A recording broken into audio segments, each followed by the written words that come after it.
ஒரு நாள் வீட்டிலே படுத்துக் கொண்டிருந்தார்கள். அப்படி படுத்துக் கொண்டிருக்கும் போது உமர் ரலியல்லாஹு அன்ஹு வீட்டுக்குள்ளே வருகிறார்கள். வீட்டுக்குள் வந்து ரசூல் ஸல்லல்லாஹு அலைஹி வஸல்லம் வீட்டை அப்படித்தான் முதலிலே பார்க்கிறார்கள். சட்டன தூதருடைய வீட்டுக்குள் யாரும் செல்லக்கூடாது, அனுமதி இல்லாமல். ஒரு பிரச்சனையை முன்னிட்டு அந்த பிரச்சனையை பேசுவதற்காக தூதரிடம் அனுமதி வாங்கி அல்லாஹ்வுடைய ரசூலுடைய வீட்டை முதலில் பார்க்கிறார்கள் உமர் ரலியல்லாஹு அன்ஹு அவர்கள். முஸ்லிமிலே 2947வது செய்தி. முதலில் அந்த வீட்டை பார்க்கிறார்கள். வீட்டை பார்க்கும் போது ரசூல் ஸல்லல்லாஹு அலைஹி வஸல்லம் உறங்கிக் கொண்டிருக்கிறார்கள்.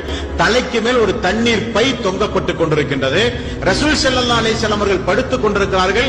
அந்த கட்டிலினுடைய அந்த கயிறினுடைய தழும்பு முதுகை அமர்த்தி கொண்டிருக்கிறது. ரசூல் ஸல்லல்லாஹு அலைஹி வஸல்லம் அவர்கள் போர்த்திக் கொண்டிருந்த போர்வை அவருக்கு மேலே இருக்கிறது. வீட்டிலே வேறு எந்த பொருளும் இல்லை,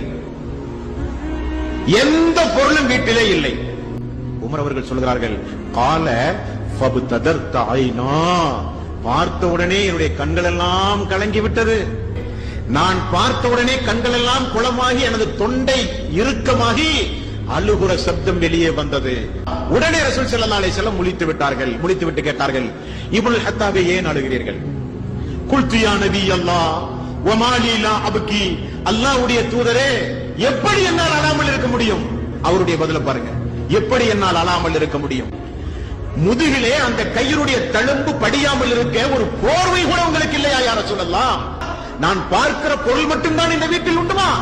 வேறு பொருளே உங்களுக்கு இல்லையா யா ரசூலல்லாஹ்? கைசரும் கிஸ்ராவும் தேனும் பாலும் உண்டு பாரசீக நாட்டை ஆண்டு கொண்டிருக்கும் போது, அவர்கள் நதிகளுடைய நீரை குடித்துக் கொண்டிருக்கும் போது, பூஞ்சோலைகளில் அவர்கள் உறங்கிக் கொண்டிருக்கும் போது, அல்லாஹ்வுடைய ரசூலே உங்களுக்கு இப்படிப்பட்ட சூழ்நிலையா என்று கேட்கும் போது ரசூலுல்லாஹி ஸல்லல்லாஹு அலைஹி வஸல்லம் அவர்கள் மிக அருமையான பதிலை சொன்னார்கள்.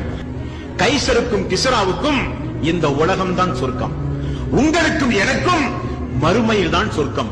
அது வேண்டாமா நமக்கு? குல்து பலா யா ரசூலல்லாஹ், ஆம் யா ரசூலல்லாஹ், நமக்கு மறுமை தான் வேண்டும்.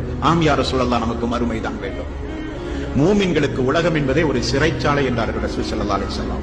அல்லாஹ் தஆலா முஸ்லிக்குகளுக்கு இந்த உலகத்தில் கொடுப்பான்.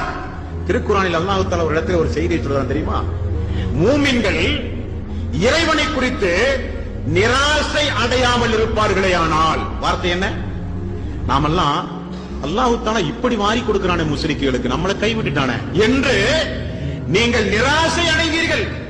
அப்படி மட்டும் இல்லாவிட்டால் என்ன செய்வேன் தெரியுமா?